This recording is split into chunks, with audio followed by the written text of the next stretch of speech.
Like some all first verse shit. Fat Boy, Damn I'm Wild. Shout out to Damn I'm Wild. Fat Boy, what's going on? Shout out to Damn I'm Wild. Damn I'm Wild. Damn I'm Wild, man. Shout out to you, brother. Shout out to Fat Boy, Damn I'm Wild. Damn I'm Wild. Check out Damn I'm Wild. Man, Fat Boy, cook up. Man, Fat Boy say, I respect the culture. I advise you niggas to do What up, y'all? It's your man Fat Boy checking in. I'm gonna do something a little different. We're gonna skip the intros. If you wanted a dope intro, my bad. I got you the next time. Y'all know that. A lot of fans be like, yo, you do dope breakdowns. So I felt like I just wanted to do that tonight. You know, it's the night before a big card.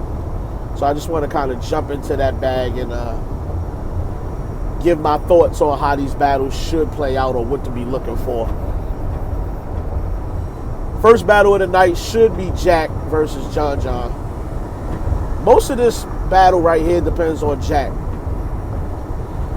Jack has to wow the crowd. You going first, you should be able to feed off that energy.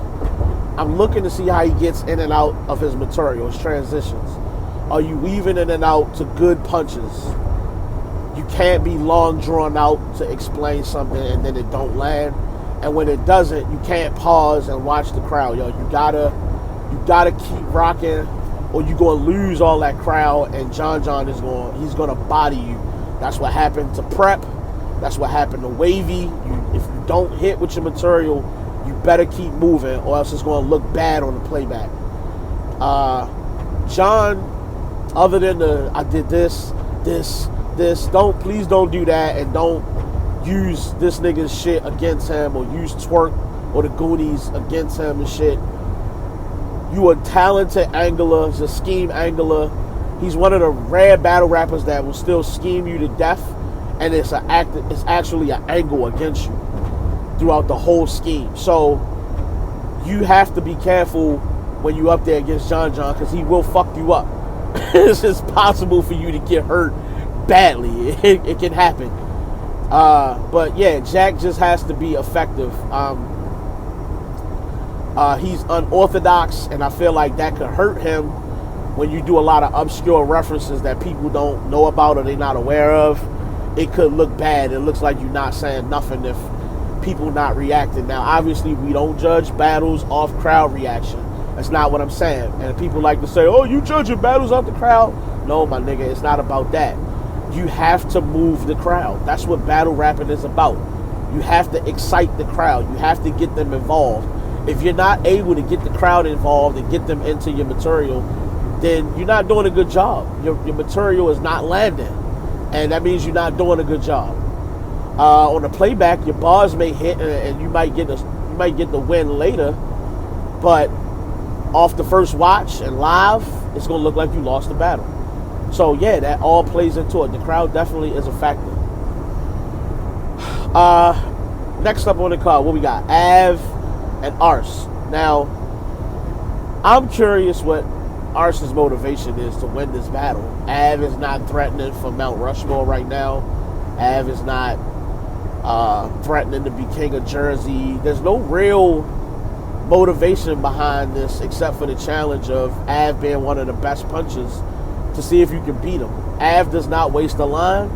Ars has a lot of filler, and that disrespect, unless it's overly aggressive, unless he pushing and shoving, doing all this shit, I just don't see him really beating Av. I don't know what Ars turns to. It's not that he can't punch, but at the same time, I don't think he does enough of it. So unless you're going to try to punch with him bar for bar, I don't really see Ars winning this battle. I'm sorry. Av is not going to play. This is a big name. He needs his name under his belt. And I feel like he's just going to fuck Arsenal up. I feel like the cards are really stacked in his favor, and he just needs to pull this off. Av is not necessarily a performer, so, you know, he relies heavily on just doing his punches, but I feel like he's been trying to do more performance in his most recent battles, where he's trying to incorporate different things to stand out besides just his rapping ability. Ars, you're going down, baby. I don't got you winning. Next up, Pat Stay, Suge. Suge has to do something different. I don't score points for pocket taps and slam dunks. It looks good on stage. What we like most about him being a performer is he's a nimble big guy. You know what I'm saying? He move around, he gets you excited. The jackhammer, the slam dunk, all that shit.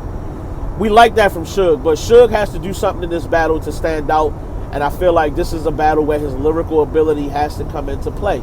You battling somebody that can do everything that you can do, and he can do it better. He also has jokes. He can also really rap. Don't sleep on Pat Stay's rapping ability. It's sneaky good, and from time to time he'll land some bars that you forget he's capable of doing, I'll say. So yeah, Suge, you have to do something that he can account for. This nigga can freestyle on you, and he can take your best attributes and clown them and make them look like shit. And he could 30 you easily.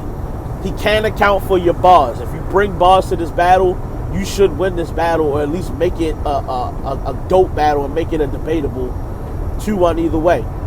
I still feel like Pat Stay is going to win this battle. I don't think Suge is going to break out the pen for this. He should, but I don't think he's going to. I got Pat Stay winning it 2-1. Next battle on the card. The battle I've been waiting for. K-Shine versus Rum Nitty.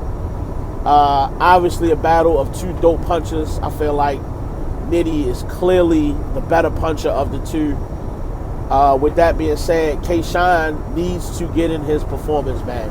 Now, he hasn't done a lot of that lately. Can he go line for line with Nitty? He's going to stack up more punches than Rum Nitty, but Rum Nitty, he's effective even in his setups. So, you're still in an uphill fight if you're trying to go line for line with this nigga. And if you're not going to use performance to your advantage, like I said, he hasn't done a lot of in his recent battles. I don't know how you beat him going line for line. He gonna go up here and get crazy. That's his only way to win this battle. He has more experience on the main stage. He's a better performer in front of big crowds. I just feel like that's his main skill to take advantage of, and it has to be effective. It has to be effective. I have Rum Nitty winning this battle 2-1. I feel like his wordplay and his punchlines are just, they off the charts. They the best punchlines in the game right now that you can hear from a battler, and I don't see why, if it comes down to just the punches, if this don't become a performance thing, I don't see how K-Shine wins this. His punches are not overly complicated, and it's not going to be. Now, that is something I didn't consider, that I'm sitting here saying right now. Because they're a little simpler, they may land easier with the crowd. Sometimes Rum Nitty has punches that you might not get right off rip till you go look it up or whatever. So that may benefit K-Shine. That may work in his favor. I don't know. It depends. We're going to find out, though. Geechee Gotti versus Surf. Surf, listen, man, I said it on Twitter. Surf is going to get this third round. Now, let me tell you why. And I know, are you crazy? You seen Geechee's thirds? Yes, I've seen Geechee's thirds. And like Surf said in the face-off, they all the same. This person died, and it was like this, and this happened, and it was like that. Those things are fire. I put a quarter. I put a round in the. He said something to Nitty about putting a round in him and turn the fourth into a jukebox. He said he put a quarter in the box, and now it's a jukebox and some shit like that. That shit was crazy, bro. That shit was crazy. But Geechee got some crazy thirds. Here's the thing, though.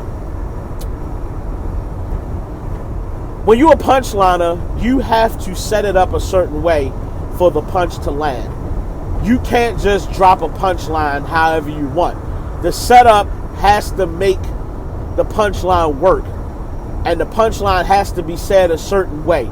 You can't miss a word, or the punchline doesn't hit the same. Surf has the advantage because he's a storyteller, and he can set that up however he wants. He can say it however he wants. As long as the last line or two hit really hard, he can build that up however he wants to paint a picture. And when you can paint a picture in a more broader scope, it's more effective in my opinion. And I feel like Geechee Gotti, for the first time, is probably not going to win a third round. You think Surf is not coming with the intentions to take that third round from Geechee, his most prized possession? Now, is he going to get both of the first 2 rounds like he talks about? I don't know. But I know he's coming for that third round. You have to combat that with something. And I think if Surf only even makes that close, if he makes that third round close, he will win this battle. Surf's star power is way beyond what Geechee has faced up to this point. I know y'all gonna say, oh, well, he battled Arsenal, and Arsenal is a Mount Rushmore. Yeah, but Arsenal is not, in my opinion, on that stage, the same impact of a Sue Surf. Is he as dangerous? Yeah, hell yeah, he's as dangerous when he chooses to be. But I just feel like Surf star power is a different kind of star in comparison to Geechee Gotti and to Arsenal, and it's going to show on that stage. You're going to find out it's different levels to this star shit, and this will elevate Geechee at the end of the day. Geechee is a solid punchliner. He has some lines that doesn't hit. We saw against Chess that he can have moments and stretches where, okay, they're not really landing with the crowd, but he keeps going, he don't stop, and that's what makes him effective, is that he just battles through it and continues to rap. I got Sue Surf winning this battle though, man. 2-1. And I think he gonna surprise niggas and take that third. Last but not least, keys to victory for Averb versus Loaded Lux. Well, here it is. Verb has a lot on his plate in dealing with Loaded Lux. Lux is a superb lyricist. Superb. He's going to say a lot of powerful things. I don't know what kind of Lux we getting though, and that's what I'm worried about. I don't know what kind of, are we getting Preacher Lux? Are we getting Black Panther? Are we getting, like, there's many different bags he can go in. Is he going to become Street Lux with the gunplay shit? We don't know what we getting here. But based on that alone, that is what presents a big challenge for Verb. So you can try to attack Lux in whatever way you want. His material is still going to land. It's just gonna land. He's that good with his lyricism. At the end of the day, I feel like this battle just gonna come to the fact that Averb has a lot to say to Lux. He has been anticipating this matchup, and I'm anxious to see what he has to say. I feel like it's going to mirror to some degree the approach that he took to Mook, and he's going to address the fact that Lux has not been active, obviously, and that Lux gets praised and his resume isn't crazy. I feel like a lot of what you have heard in the interviews from Averb is going to reflect in this battle, and if nothing else, Verb is going to bring out his best lyrical shit and try to go line for line with Verb. Line for line with Lux. I feel like Verb is up for the task. He's up for the challenge. And it should be fun to watch, man. You're going to watch 2 of the best pens in battle rap, 2 of the better lyricists that we have in this sport go line for line, bar for bar. And I think we're going to see a more aggressive, hungry Averb in this battle. He's going to be very intense, much like he was versus Mook. And he's going to be up in Lux's space. Obviously, Lux is going to give that same energy back. That's just who he is. That's what he does. But that's what's going to make it compelling. Who's going to say what? And what's going to be better? I don't know how that really plays out. I just got my money on Verb because I feel like Lux is looking forward to catering to the Houston crowd and giving them a show. And I feel like, listening to him, he wants to hurt Verb with whatever this secret approach is that he has coming. I don't know if it's going to span over the course of 3 rounds or if it's just something that he plans to use in one of his rounds. But Verb is going to show up fully loaded. He is going to load up the clip and come at Lux all 3 rounds. Not to say that Lux is not going to have that same approach, but I feel like Verb has the motivation a little more in his pocket than Lux does for this battle. So I have Verb winning this battle 2-1. Yo, like, comment, subscribe. That's my breakdown of things I'm looking for in these battles. Let me know what y'all think. Who y'all got? Who you got winning? Why do you have them winning? And if you heard me say something that you disagree with, yo, feel free to tell me, yo, I don't think that's how that's going to go. I disagree. Here's why. Don't just be like, you sound like a K-Shine hater. Yo, you just sound like a Suge hater. I don't hate none of these niggas. I'm just calling what I see. If they was battling somebody else and I thought they had the advantage, I would tell you that. No, I don't hate none of these niggas. I want to see all these niggas win. I just want to see good battles. But those are the things I'm looking for. Again, like, comment, subscribe. It's your man, Fat Boy, signing the fuck out. I respect the culture. I advise you niggas to do the same. Hey, Posey, you know what to do, bro. Please don't unplug the game.